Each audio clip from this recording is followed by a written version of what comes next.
Hey everybody, this is Justin Diamond of Justin Diamond TV. What I'm going to have today is a discussion on the recent movie Star Wars Rogue One. Here today I have my guest Stephen Johnson. How you doing, Stephen? I'm doing all right. How's everybody doing today? Hope everyone's all right.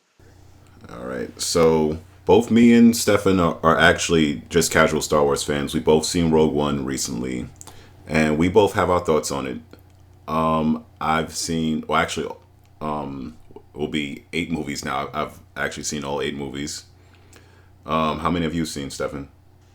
Uh, I'm pretty sure I've seen all of them except for A New Hope, which is kind of weird because we had this conversation or short conversation today in text. Like, I'm sitting there like looking like, isn't this the original? And then I saw a short YouTube video which explained, and you also explained it's remastered, and I've recently found out that they did add a few little different scenes in it. For example, like they added like a hologram of like Hayden Christensen like earlier on before he was Vader, and like they kind of added other things in it. So I'll definitely have to give it a watch immediately. All right. Cool, cool, cool. So we're actually gonna go both into our ratings of it, and then afterwards we're gonna discuss why we gave it those ratings. In my opinion, I'll give it about a 9.6. What about you? I'd say yeah, definitely around 9.5. Same thing. It was really good. I enjoyed it. Okay. Um, I did like the action. I actually love the action. The one thing I did like about this movie is that it answered a lot of the questions that were in episode 4, New Hope. There was a statement that was said in A New Hope when I think Luke was shown, or was it Obi-Wan Kenobi was shown the plans to the Death Star, and there was a statement said, "You have no idea what we went through to get these plans," and and this movie, like, it shows what they went through, and they went through a whole lot of shit. It would have been really cool if in the movie they actually like showed like that part. It said like where he said, "You don't know what we went through to get these plans," and then it went to the black screen and said, "A long, a long time ago," and it just, and it just like that would have been really like awesome, a real cool setup. But the movie was great, and uh, yeah, they did go through quite a bit there. It also shows that Vader's like everybody who worked under him weren't as loyal as you thought they were. Like, when you watch episode 4, you're like, wow, he has an army. Like, he seriously has an army. But there were just people in there that just weren't as loyal, like, as you thought they were, and it might have been out of fear. It might have been because they knew they were doing wrong. Who knows? I think it was definitely out of selfishness. A lot of those people, yeah, they feared him, but essentially a lot of them were trying to look out for themselves, and they wanted to climb the ranks. And um, yeah, of course, who didn't fear Vader? I mean, turn around and he's gonna freaking force choke you. But I mean, it was definitely to try to gain his favor. I would say was the number one thing. Everybody wanted to gain his favor, so they'd be the least likely to get that force choke. Exactly. And I did like how they did show the force choke in the movie when That was crazy. As soon as he started, I was like, oh my gosh. He didn't even have to show it. He just knew. He turns around with his arm. You know, it well, was he had his yes. hand in a choking motion. Like, I was like, oh yeah, he just literally force choked him, and it didn't even look like We didn't even like he look. was He even didn't have to trying. look at him. He didn't have to Yeah. look at him. Normally, they reach out and whatnot, and he's like turning his back, and he's just like, yeah, let's see how long he figures out before I'm doing. Yeah, Yeah. it was. That was a great moment in the movie. One thing Uh, that I noticed as well, and I'm pretty sure everyone who watched it noticed it. Um, and please don't judge me. I'm horrible with names. Uh, was his name General Tarkin? Is it Tarkin? that might be close. That might be close. He was crazy CGI, Yeah. crazy CGI'd. I was looking at him like, whoa, is that a real person? Is it maybe like I didn't understand what I was watching? That's like I was so confused. Yeah, I mean that also like reminds me of something else. Like and I mean, if honestly, if you haven't seen this book, if you haven't seen this film, don't listen to this part. Skip over it. But at the end, they show Princess Leia, and I'm not sure if her face was CGI'd, but she looked as young as she did in A New Hope. Right, right. I She didn't do a lot of movement in the one part that we were actually looking at her face, so it was pretty hard to tell of the CGI. But the general was in many scenes and did a lot of movement. And this watching this made me really, really want to watch A New Hope just to get a feel of how he looked back, how he looked then, and like try to see what they were trying to do. Because I'm wondering the actor who plays him, is he passed or did he I mean, pass? I Maybe mean that that could have been it, and they had to put somebody else, but kind of CGI his, likeness on the person. that could be it because what you call it, movie studios have been known to do that. I know they did a similar technique in the latest Terminator film where they found somebody body wise that was Arnold's size back in the day, and they just CGI'd Arnold's face on top of his face. Uh, So he might have had another actor playing him, and then they just used CGI on his face because remember they also did the same thing with Captain America. Captain America was one, and then also in the Fast and Furious, Yes, if they Paul did. Walker, they did the Yeah. same thing. So they definitely might have done it. That's something I have to look more into. Maybe they did, maybe they didn't. Yeah, but Chris And Evans isn't dead, people. Chris Evans is not dead. okay, so in your opinion, what was the best part of the movie to you? Uh, it's very, very, very, very uh, hard to pick one best moment because there were so many moments. And one thing I like that the directors are doing with these newer Star Wars films is they're adding, especially since Disney's has ownership of the property, they've added a lot of humor. And there's Yes. always been a little humor in it with R2 and C3PO and whatnot, but there's like literally like this like the most sarcastic humor I've ever seen a in a what do they call it, a space opera. Yeah, it technically is a space opera. And you know what? Most of that humor came from a robot. Oh yeah, I that forgot the was. robot's name. And the actor who plays him is amazing. He's done so much great voice acting. uh for example, I actually saw him on a before I've seen the movie. Before I saw the movie, I saw him on a talk show, some morning talk show. Randomly, I was making breakfast and he was on there, and they actually had him they had a bag of like toys, and he pulled out every toy, and every toy was from a movie that he did the voice for.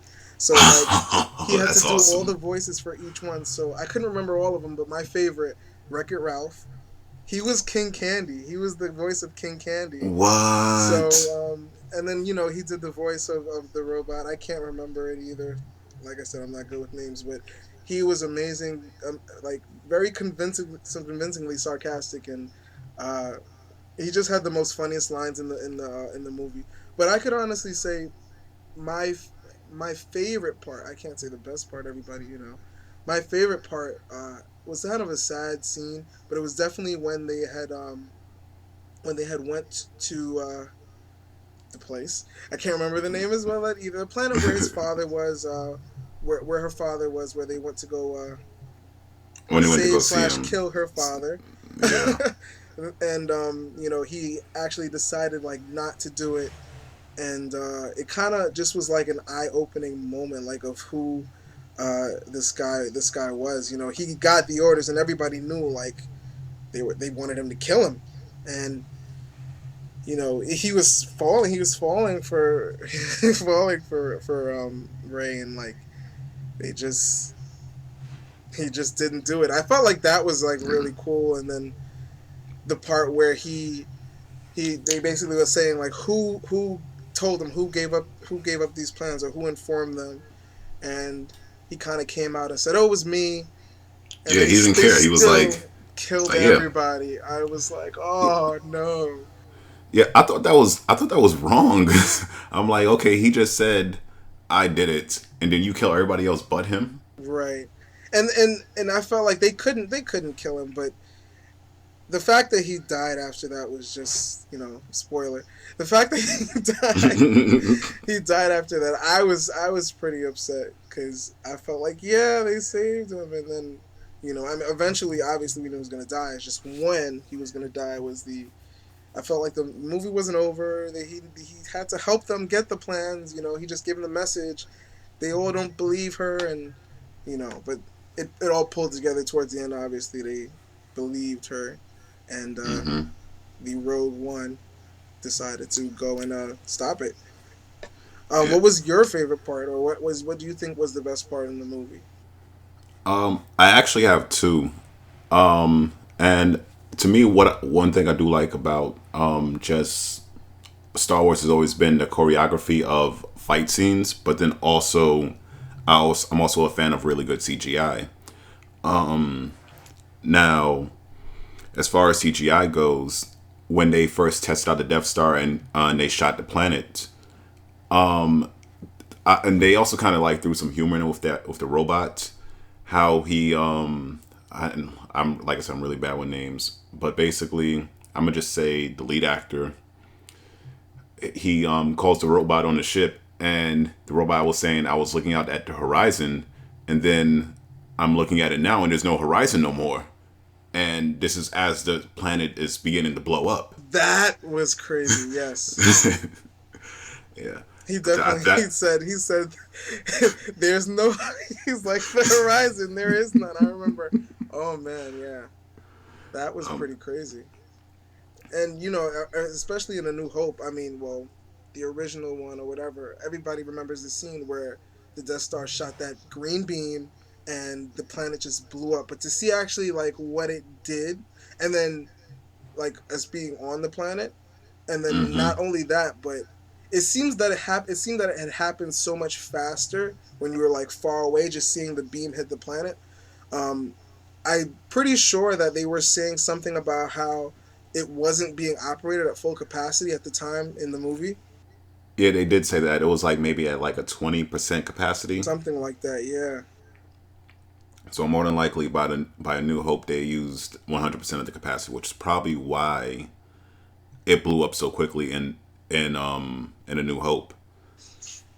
Yeah, Um, just it pretty much like concave, like wherever the epicenter of the beam was, it just was crazy how everything it's like it that it didn't really move. The epicenter never really moved, or it concaved, and then everything around it kind of just like came up like a big wave and just went mhm. in.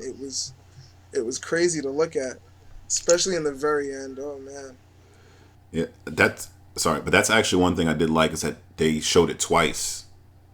Like it was this like the first time wasn't a fluke. Like this thing can actually like destroy planets, and I think that was the point they were trying to get across in this film. And I mean, and basically the film is about the construction and it's basically the construction and the power of the Death Star. Right. They made it a point. I remember they did make it a point to say that the fact that once again it wasn't performing at the or it was just a test. Those were just tests, and that it wasn't they weren't using it at the full capacity. Not to mention the generals. They wanted to. What was he saying? They wanted to basically take credit for that as well. They were trying to take credit for whoever built it between the guy and yeah. I I'm not really just once again good with these names here. I have a list up of yeah, Tarkin it was. So it was Tarkin who CG was CGI. CG'd, yeah. And then it's I believe Orson Krennic. He was the one in the all white. He was the general in all white who was making sure that he got the credit for it. to look favorable in Darth Vader's eyes. So they were kind of like fighting over that, and yeah, that definitely was a good part in the movie as well. But let's actually talk, like you said, about the fighting. Let's talk about the guy who played Chirrut, Donnie Yen. Oh, awesome. So awesome. I mean, I might sound a bit, messed up for saying this, but because I started seeing Donnie Yen in the movies in Ip Man, so I didn't know that Donnie Yen could speak English. So, Kudos to so you. it surprised me. I was just like, oh, and it's good English too. It's like it was his first language, and like he was really doing his thing. But I mean, that's Donnie Yen's thing. Like Donnie Yen, like he was probably learning those fight scenes, or just all the choreography for whatever he did, in probably an hour. Like he is just a master of choreography. Oh yeah.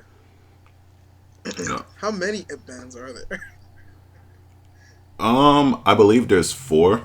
You had one, two, and three, and then they kind of released Ip Man 3 again, but then it was like a different story, and then Mike Tyson was included. But that's another that's another podcast for another time. Okay. Yeah. Oh yeah. So the robot's name was K2SO, K2SO, K2SO. and that's Alan Tudyk, and he's the one that did a lot of voice actors. And I realized I had said Ray like we were watching The Force Awakens. No, it's Jyn Erso. Jen Erso. Yeah. For all the Star Wars fans, sorry. Her name is Jen Erso. We apologize for getting her name wrong. I also like, as far as fight scenes as well. I mean, Donnie Yen did his thing, but also when they showed Vader towards the end, I completely lost my shit.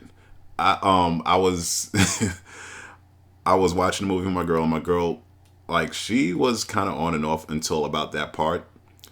And normally I talk sometimes during movies, but believe me, when his lightsaber lit up, I got so quiet and my eyes just were glued to the screen. And I honestly didn't know what to expect, when I first seen it, because I thought maybe he knows going to throw people around. No, this guy like tore everybody in that room apart. Like I've never seen Darth Vader that Right. that ruthless. It was literally no mercy when he came in the room, and you just heard the, and then the lightsaber just came up and lit everything around it, and you were just like, oh, they're all dead right now. And he has the plans in his hand, and we're like, hurry up! And oh my god, like it was definitely like, obviously we all know they got the plans, but it didn't look like they was gonna happen. In Mm-hmm. no way, shape, or form did it look like he was leaving, or at least they were passing on that chip to that next room, because the door was Mm-hmm. not even halfway open. Nobody could get through, and yeah, people were getting thrown left and right and stabbed, and you know, man, that was crazy. I was completely opposite to you. I was completely silent during that part, because I was like, if I said something, maybe he was gonna come and kill me next. Yeah, that was awesome. That was a great part, and it was a great way to end the movie. It was Oh yeah, definitely. just like, you know. Question. Did they use a different voice actor? I mean, because you have the cast list up now, or did James Earl Jones It was play? James Earl Jones, because in the credits, I stayed for the credits, and his name was there. What they probably did is they used voice technology. Mm-hmm. I don't know the name for it, but they can basically take all the things or words that he said and kind of like mimic his voice. You can hear some parts of it did not sound like him, because we all know James Earl Jones from The Lion King and Yeah. all the When movies that he's done, regardless of it's voice acting or him acting, and he has that real distinctive voice. And when he started speaking, I was like, "Is it James Earl Jones?" And then I'm like, "Wait, some parts of it don't sound like him." So I think they just had somebody who sounds like him speaking, and Hmm. they kind of like overlaid it with a voice track of how he would sound saying those words. Yeah, and I mean also, they also had to make him sound robotic as well, and that's another thing. It's enough. It's hard enough to make somebody to sound like somebody else, but then you also have to have that kind of robotic overlay over Darth Vader. Right. I could honestly say though, this time he sounded like Darth Vader, but he also sounded like Voldemort. He sounded a little like Voldemort. He kind of got a little raspy, like in certain parts, if you know what I mean. Like I just, Yeah. uh, it it's some parts it sounded straight like James Earl Jones, and then some part you could, and I even heard people in the theater too, like towards the end, like was it James Earl Jones? And then it actually came up on the screen, and I'm like, oh, so they probably use some type of voice overlay system where they compile all the things that he said and kind of like adjust they can adjust other people's voices to sound like how he would have sounded. And the Hmm. person who probably was doing that had to probably do a lot of studying, because it's not only just the tone of voice but the cadences of how he spoke. He probably had to watch every scene with Darth Vader in it, and maybe even had to watch other movies and listen to how James Earl Jones spoke and kind of get that as good as possible. And Yeah. nothing's as good as the original for in any case, in any actor's case. So that would probably was a real difficult part, and I'd say they succeeded. They did the thing. Yeah, they definitely did the thing.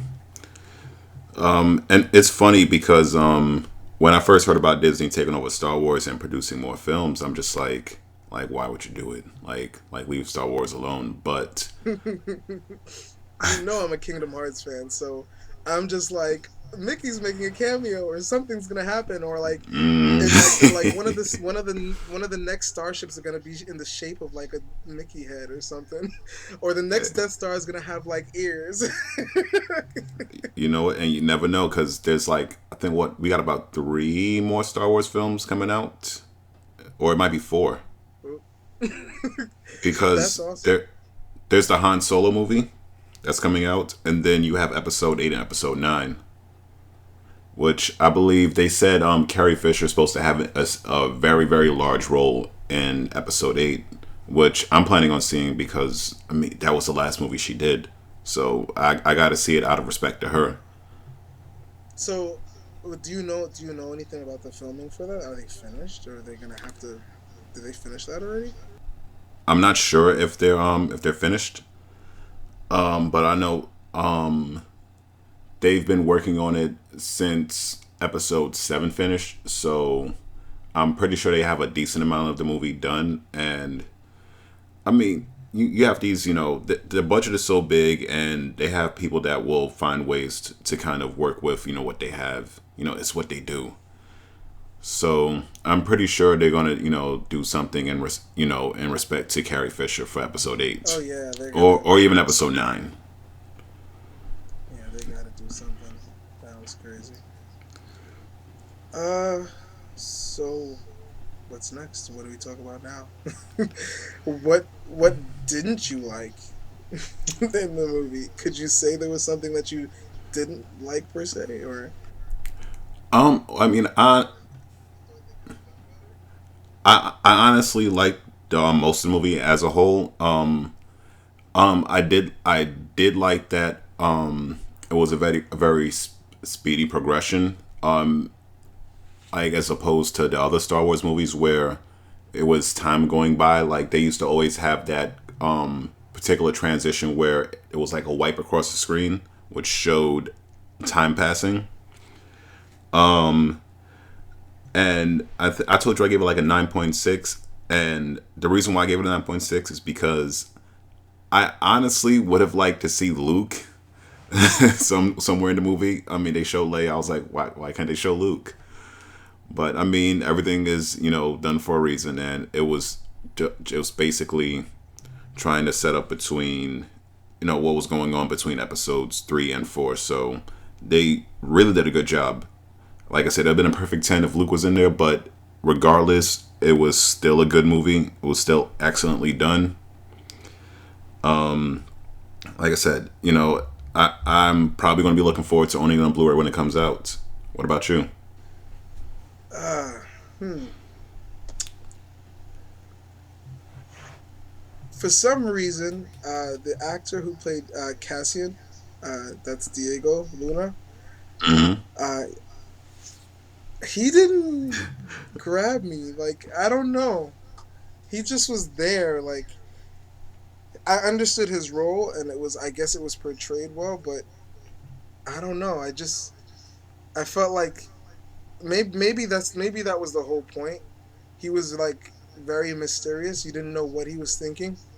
It Hmm. wasn't necessarily something I didn't like, but I just thought it just kind of left me kind of like, okay, so this dude like is a spy, or is he, especially in the very beginning where he like shows up with the guy in the alleyway and he's like, oh, don't worry, and then shoots him in the stomach and leaves him to die. And I'm just like, this dude's real fucked up, this character. But I don't know. I felt like there was a lot left to be said with his character.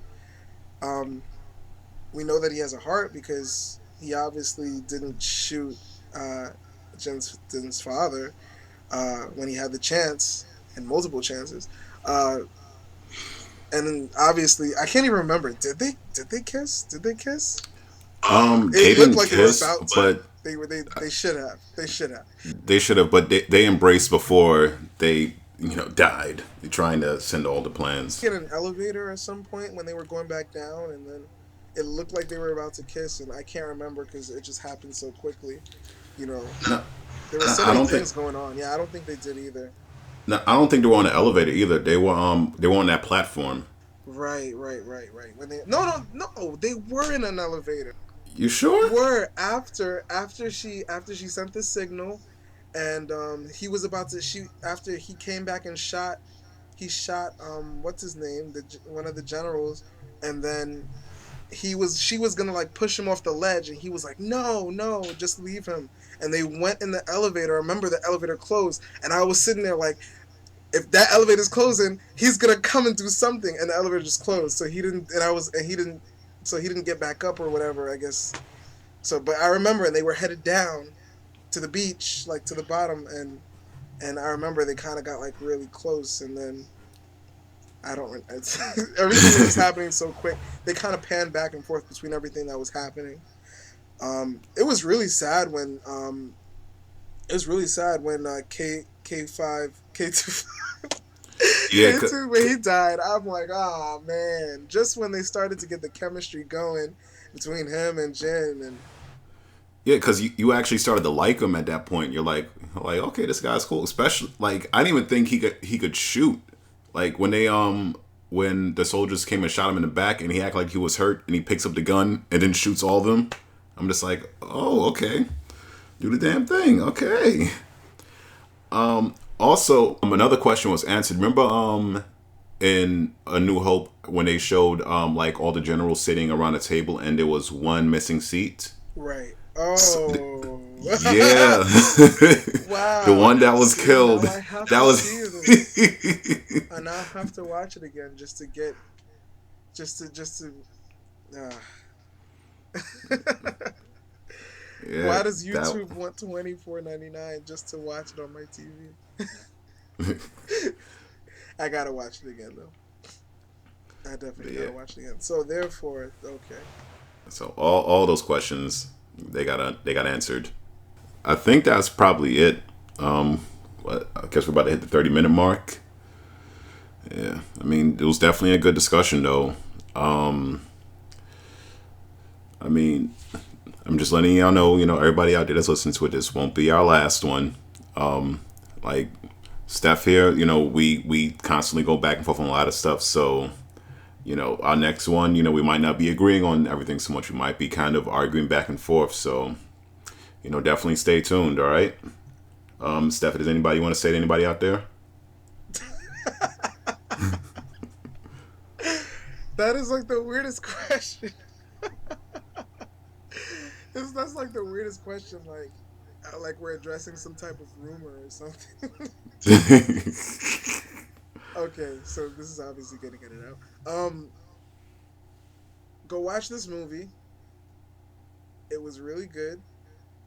Like we suggested, like Justin's definitely suggested. Please, if you haven't seen it or if it's not fresh in your memory, watch it's a New Hope. Watch A New Hope, Star Wars: A New Hope. That's the remastered version of the original, and you'll see a lot of things that kind of tie into Rogue One. For example, like you said, the missing seat for the person who had died, and other little tidbits that you'll definitely have like a little light bulb above your head during the movie, and you'll be like, "Oh, it's it's it's definitely, you should definitely watch it." And I'm regretting that I didn't watch it before or watch it again before I saw Rogue One. But I'm definitely gonna watch that soon. Go ahead and watch this movie. It's awesome. Can't wait for the next one that they make. All right. And everybody out there, everybody listening, y'all have a wonderful day. And thank you for listening. Peace out.